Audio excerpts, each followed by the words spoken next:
85% des gens luttent contre une faible estime de soi liée à un dialogue intérieur négatif à un moment donné de leur vie. C'est un chiffre assez élevé pour nous arrêter un instant et nous demander, que se passe-t-il dans notre esprit? Aujourd'hui, nous allons plonger dans un sujet à la fois difficile et transformateur, éliminer nos pensées négatives. Il ne s'agit pas seulement de faire taire cette voix critique en nous, mais de nous donner les moyens de mener une vie plus épanouie. Dans le stoïcisme, on comprend que nos pensées ne sont pas de simples murmures dans notre esprit. Ce sont des voix puissantes qui influencent notre bonheur et notre souffrance. La sagesse stoïcienne nous enseigne que, même si le monde ne se plie pas à notre volonté, notre perception des événements nous appartient entièrement. Les stoïciens n'étaient pas seulement des philosophes de l'Antiquité, ils étaient de véritables guerriers de l'esprit, combattant les pensées et émotions incontrôlées grâce à la rationalité et au calme intérieur. Aujourd'hui, je vais t'aider à comprendre comment ces pensées négatives nous affectent et à découvrir des stratégies stoïciennes concrètes pour les combattre. Nous apprendrons à utiliser la puissance de notre esprit pour construire une vie libérée des chaînes de la négativité et guidée par les vertus de sagesse, courage, justice et tempérance. Si tu es sceptique, je t'encourage à rester avec moi. Cela pourrait remettre en question certaines de tes croyances les plus profondes, mais cela t'ouvrira aussi la porte à une nouvelle dimension de développement personnel. Pourquoi nos pensées négatives nous paralysent? Avoir des pensées négatives n'est pas juste une gêne passagère ou une mauvaise humeur. C'est un problème sérieux qui peut avoir un impact profond sur tous les aspects de notre vie, notre bien-être, nos choix professionnels, notre santé et nos relations.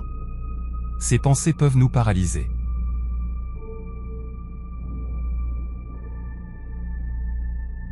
Mais qu'est-ce que la pensée négative exactement? En résumé, c'est une habitude de voir le pire, de douter de nos propres capacités et de nous sentir moins méritants que nous ne le sommes réellement. Pourquoi tombons-nous dans ce piège? Les philosophes stoïciens pensaient que ce n'étaient pas les événements eux-mêmes qui nous perturbaient, mais notre interprétation de ces événements. Épictète disait, les hommes ne sont pas troublés par les choses, mais par la perception qu'ils en ont. Ce point de vue est essentiel pour comprendre le problème des pensées négatives. Ce qui nous limite, ce n'est pas la réalité, mais la manière dont nous la percevons. Carl Jung, célèbre psychanalyste, nous éclaire davantage en expliquant que la majorité de nos pensées négatives viennent des parties inconscientes de notre esprit. Il disait, jusqu'à ce que vous rendiez l'inconscient conscient, il dirigera votre vie et vous l'appellerez destin. En mettant en lumière ces croyances inconscientes, nous pouvons commencer à réduire leur influence sur nous. L'impact des pensées négatives sur notre vie. Imagine que tu es dans un bateau et que tu rames de toutes tes forces, mais que tu es attaché à la rive par une ancre invisible. Peu importe tes efforts, tu ne vas nulle part. C'est exactement ce que font les pensées négatives, elles nous empêchent d'avancer en nous faisant croire que nous sommes déjà condamnés à l'échec avant même d'avoir commencé. Le stoïcisme nous enseigne à examiner nos pensées de manière critique et logique, à remettre en question nos suppositions négatives et à rejeter celles qui ne sont ni rationnelles ni utiles. Marc Aurèle, dans ses Pensées pour moi-même, nous encourage à analyser nos pensées avec rigueur et à éliminer celles qui nous font du tort.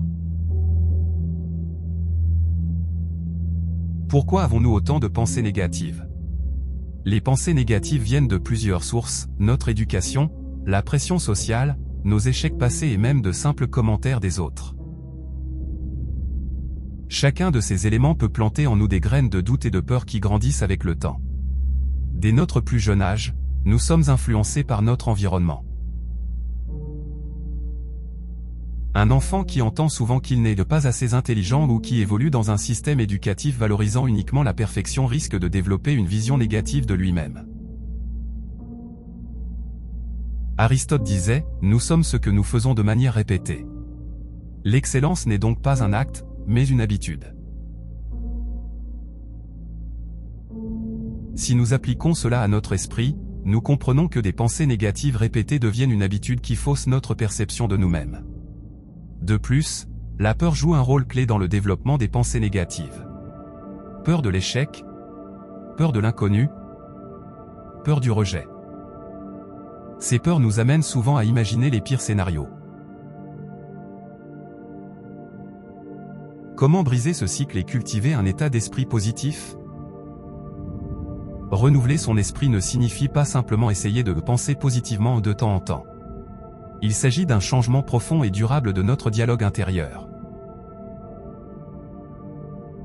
Les stoïciens nous enseignent que nos émotions et réactions sont le résultat de nos jugements et que nous avons le pouvoir de les modifier. Marc Aurèle disait, « Tu as du pouvoir sur ton esprit, pas sur les événements extérieurs. Prends en conscience, et tu trouveras la force. » Pour changer nos pensées, il faut prendre conscience de nos pensées négatives, observer les schémas récurrents et les remettre en question. Les remplacer par des pensées rationnelles et constructives, se demander si une pensée négative est réellement fondée ou si elle est le fruit de la peur ou d'une croyance erronée. S'entourer d'influences positives, les personnes, les livres, les contenus que nous consommons influencent notre façon de penser. Sénèque conseillait, entoure-toi de personnes qui t'améliorent. Passer à l'action, Aristote disait que nous devenons courageux en posant des actes de courage. Pour cultiver un esprit positif, il faut pratiquer chaque jour des actions qui renforcent notre confiance en nous et notre bien-être mental. Pour finir, les pensées négatives ne sont pas une fatalité. Grâce aux enseignements du stoïcisme et de la psychologie, nous pouvons apprendre à mieux comprendre notre esprit et à transformer nos schémas mentaux. L'important, c'est d'agir. Épictète disait, d'abord, dis-toi ce que tu veux être. Ensuite, fais ce qu'il faut pour le devenir. Si cette vidéo t'a aidé à voir les choses autrement, partage-la avec quelqu'un qui en a besoin. Et surtout, laisse-moi un commentaire en me disant quelle technique stoïcienne tu comptes appliquer dès aujourd'hui pour transformer ton esprit. Et si tu veux aller encore plus loin dans cette quête de sagesse et d'épanouissement personnel, abonne-toi à la chaîne et active la cloche pour ne rien rater.